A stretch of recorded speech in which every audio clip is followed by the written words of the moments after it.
belum tentu orang baik itu orang yang kaya, belum tentu orang jelek itu orang yang miskin pun sebaliknya.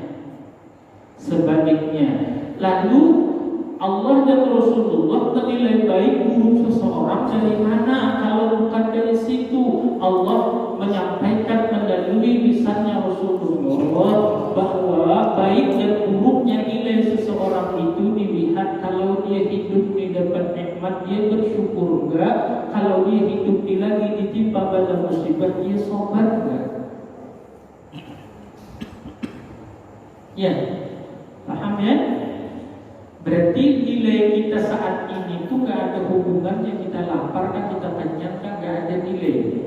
Yang ada nilai kalau kita lapar mampu gak sabar, kalau kita kenyang mampu gak kita syukur. Itu top penilaian Allah dan Rasulullah. Ya, ini garis bawahnya di situ nih.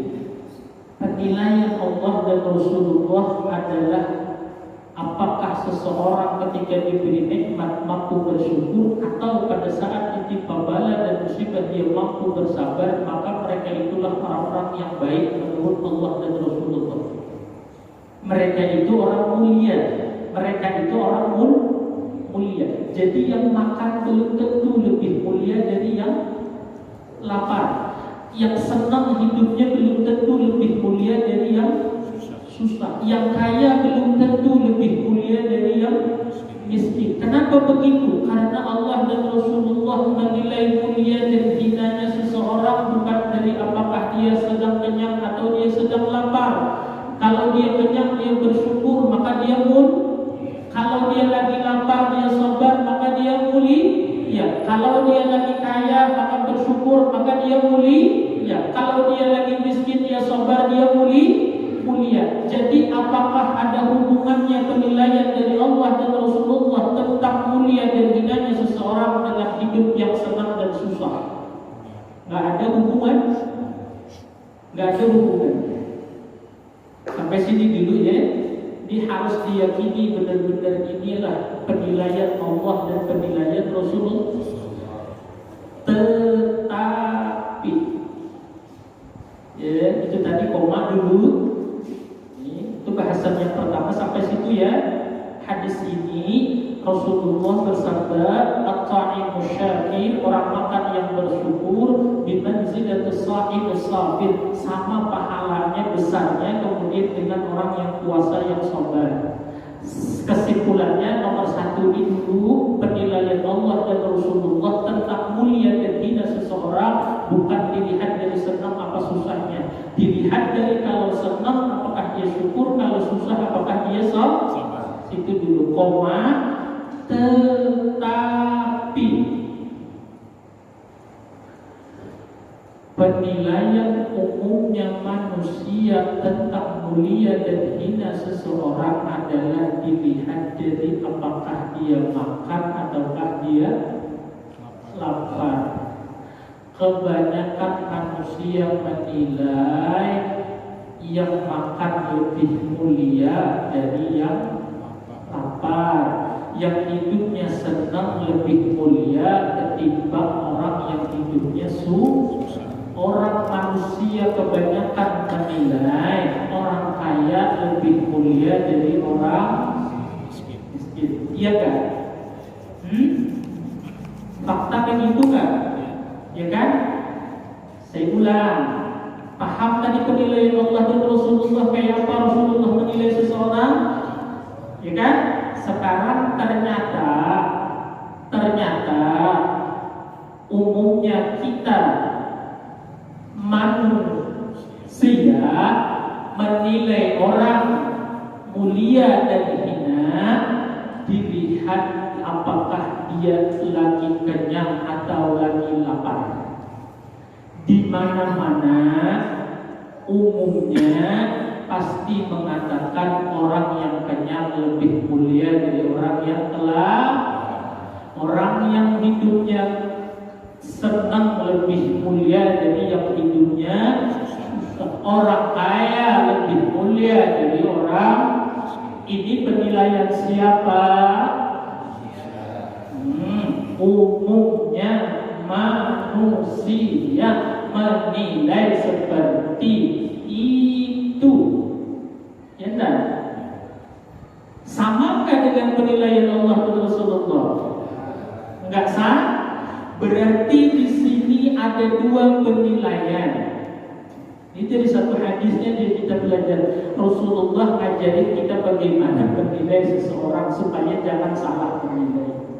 Jangan salah menilai. Ada dua penilaian. Kalau penilaian menurut Allah dan Rasulullah, yang mulia itu yang kalau diberi nikmat bisa syukur, yang kalau ditimpa bala musibah bisa sabar. Yang kedua ada penilaian umumnya manusia, yang kaya itu lebih mulia dari orang miskin, yang punya banyak duit lebih mulia dari orang susah, yang makan bisa berbagai macam makanan itu lebih hebat dari orang yang kelaparan. Ini penilaian dua. Sekarang yang jadi soal di kita mau ikut penilaian Allah dan Rasulullah kah? Atau kita mengikuti penilaian umumnya manusia? Nah, di sini yang harus kita jawab. Ini yang harus kita kemudian buktikan dengan sikap kita, dengan hati dan perilaku kita menjawab pertanyaan ini masing-masing di diri kita, di rumah tangga kita. Apakah yang kita ikuti itu penilaian Allah dan Rasulullah, atau yang kita ikuti itu penilaian makhluk atau manusia? Coba di diri kita masing-masing. Selama ini kita mengikuti penilaian siapa? Ya kan?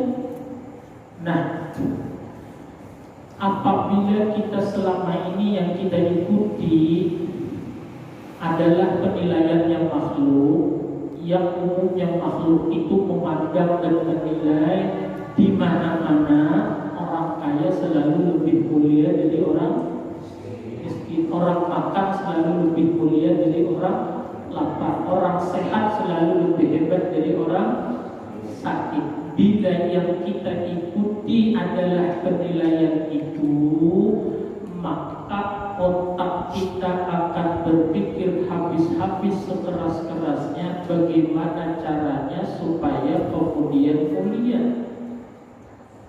Fitrah kita gak ada orang yang hidup pengen semua kita selalu pengen hidup ini jadi orang mulia. Cuma ukuran mulia dan hina bila yang kita ikuti adalah penilaian umumnya manusia, maka sama dengannya kaya mulia, miskin lalu kita pengen jadi mulia, maka segala cara kita lakukan supaya jadi orang kaya, sekalipun kemudian sampai meninggalkan ibadah kepada Allah dan apa-apa, yang penting bisa kaya. Kenapa jadi yang penting bisa kaya? Karena menurut penilaian dia yang mengikuti penilaian umumnya manusia, yang kaya itu mulia dari yang akhirnya dia yang demi mengejar hidup mewah tuh sampai kemudian yang wajib saja dan lagi dikerjakan, diabaikan sudah yang wajib-wajib itu. Demi hidup bisa mewah sampai kadang yang jangankan yang syubhat, yang haram pun diambil. Kenapa sebabnya? Tahu itu haram, faham itu dilarang, cuma dipaksanya. Kenapa jadi memaksa? Karena otaknya menilai mulia itu sama dengan kaya. Kalau dia nggak kaya maka berarti hina.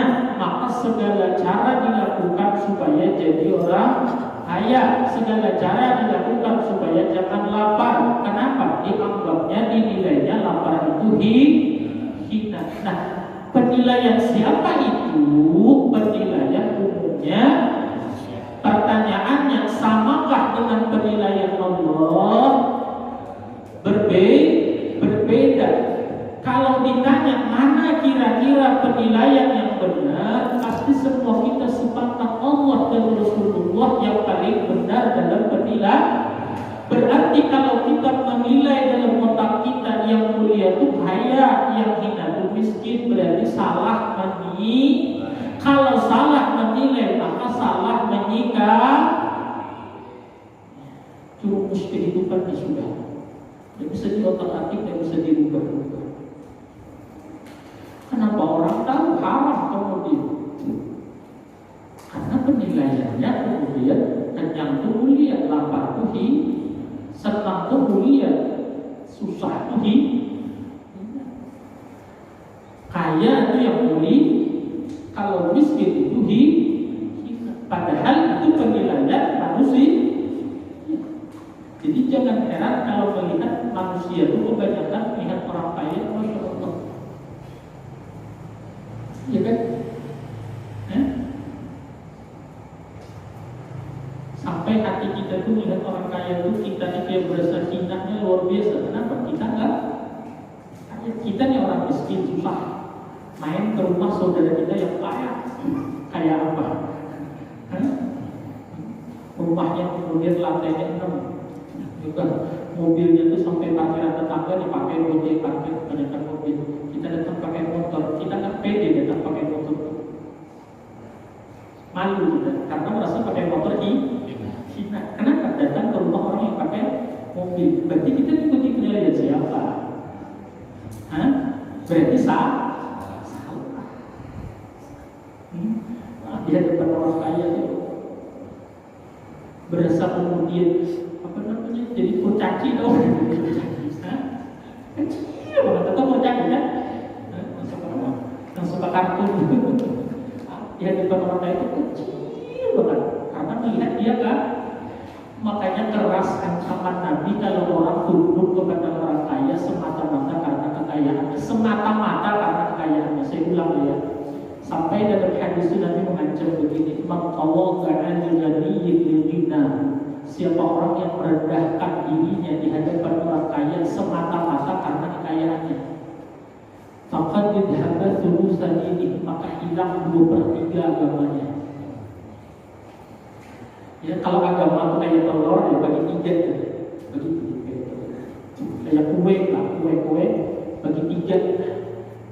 Lalu tidak ada di diri kita kelakuan, sifat, sikap sama orang kaya itu jadi kurcaci. Paham kan? Jadi kurcaci kan? Artinya masa kecil banget kemudian 2/3 saat itu agama kita hilang. Tinggal iman yang apa namanya? Tinggal 1/3 itu tinggal ini doang lagi, bahwa kita ini meyakini Allah Tuhan, Rasul Nabi Muhammad itu adalah Nabi terakhir. Tinggal 1/3-nya kidah itu aja lagi. Paham tak maksudnya? Ya. Kan agama ini kan ada akidah, ada syariah, ada akhlak, ya kan? Ada akidah itu kita meyakini bahwa enggak ada Tuhan yang disembah selain Allah. Syariat itu aturan, akhlak itu urusan hak. Kalau kita tuh kemudian kelakuan sama orang kaya itu jadi kayak kurcaci, yang 2 ini hilang. Saat itu tuh aturan agama kita salah, berarti syariatnya salah, akhlak hati kita pun salah. Yang tinggal cuma 1/3 akidah. Keseringan kayak ini, maaf ya, akhir-akhirnya tidak mustahil pun akidah pun layak jadi orang kaya. Keras ancaman Nabi kalau kita semata-mata tunduk ke orang karena melihat duitnya semata-mata. Keras ancaman Nabi. Man tawadda'a li ghaniyin bil-ghina faqad dhahaba thulutsan ini. Kata Nabi, kalau orang merendahkan dirinya di hadapan orang kaya semata-mata, saya ulang ya, semata-mata karena kekayaan. Tapi ada orang kaya rajin sedekah, ada orang kaya yang soleh, ada banyak, ada orang kaya yang rajin ibadah. Kita tunduk ke dia bukan karena hartanya, karena dia orang yang dermawan. Paham dan maksudnya? Nabi itu kemudian punya sahabat, namanya siapa? Adi bin Hatim. Ya, kalau saya khilaf namanya Adi bin Hatim atau Hatim bin Hatim, saya lupa itu persisnya. Itu kalau dia datang di majelis Rasulullah sama Nabi selalu diberi tempat di depan. Ya, istimewa di Adi bin Hatim. Kenapa? Karena ayahnya Hatim itu orang kaya yang dermawan. Nah, Nabi menghormati kan. Jadi bukan kemudian kita melihat orang kaya langsung dan juga lihat dulu ya, paham ya? Ngerti tidak? Paham ya? Jangan sampai salah paham. Nah, kenapa kita bisa kemudian jadi kurcaci begitu kita ketika di hadapan orang kaya? Boleh kita sopan dan kalau sopan di hadapan semua orang, mau kaya mau miskin sah. Yang penting hati kita jangan kerdil, tahu nggak? Jangan cium di hadapan orang kaya semata-mata karena kaya. Itu yang merasa kita masing-masing loh, Pak. Itu yang merasa kita masing-masing ketika kita di hadapan orang kaya, kayak apa hati kita? Itu yang tahu kita, yang merasa kita. Nah, apabila hati kita merasa kemudian demikian rendahnya hanya karena semata-mata melihat kekayaan orang itu, saat itu 2/3 agama kita hilang. Apa penyebabnya? Penilaian yang salah. Lah, di mana salahnya menilai? Karena mengikuti penilaian makhluk, mengikuti penilaian umumnya manusia bahwa kaya itu lebih mulia dari miskin, kenyang itu lebih mulia dari lapar, yang sehat lebih mulia dari yang sakit. Padahal menurut Allah dan Rasulullah, at-ta'im syakir, kalau makan syukur baru mulia. Tapi pun kalau lapar dan sabar juga tetap mulia. Jadi makan dan lapar, senang dan susah, kaya dan miskin bukan ukuran seseorang itu mulia ataupun hina. Yang jadi ukuran apakah dia syukur ataukah dia sabar. Coba kalau kita hidup ini ikut penilaian Allah dan Rasulullah, damai kita hidup ini. Damai kita hidup. Kepada diri kita damai, maksudnya kepada keadaan diri kita berdamai, dengan orang lain kita berdamai.